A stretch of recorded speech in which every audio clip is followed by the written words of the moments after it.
Hi guys, Miss Jungwirth here. I hope you're having a fantastic week. I just wanted to take a few minutes to review with you what we talked about in class today, as well as provide a glimpse as to what we'll be talking about later in the week. As you know, today we read the chapter on respect in the Lakota way, and I hope you all enjoyed the stories that you read in that chapter. Tonight's homework will mostly focus on the Deer Woman. As you know, the Deer Woman story is about a young warrior who was going out on his first hunt.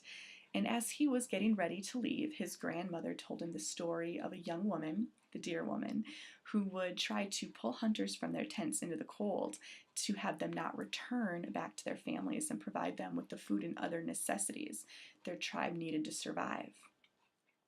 As you know, when the young hunter went out, he was approached by the Deer Woman, and although he was tempted to follow her into the cold, he also remembered what his grandmother told him, and he respected her wishes and stayed in his tent, and he was able to return home to his family and provide them with the food that they needed.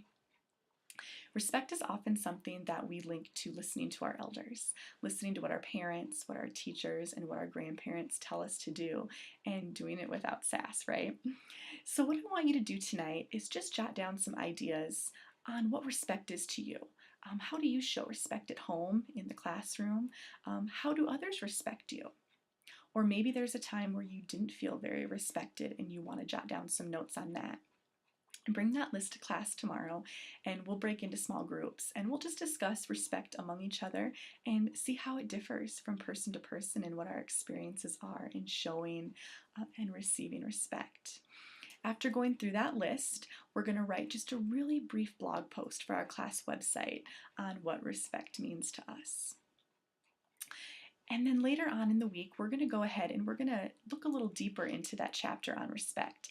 As you know, after the story of the Deer Woman, the author talks about how respect links all living things, whether it's animals, whether it's humans, and the environment.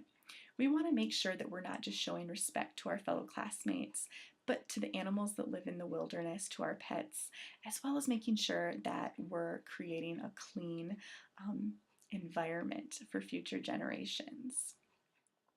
So we're going to develop a list in class together on Wednesday that talks about how we can be respectful to our classmates, how we can show respect when we're playing athletics, and what we can do in our school and in our home to make sure that we're creating a greener environment. We'll compile about 10 ideas from that list together as a group, and we're going to follow them for the rest of the semester and track our progress and just see how the people react to receiving respect, as well as just to see how the environment's thriving just from recycling or maybe using less paper for about 3 months.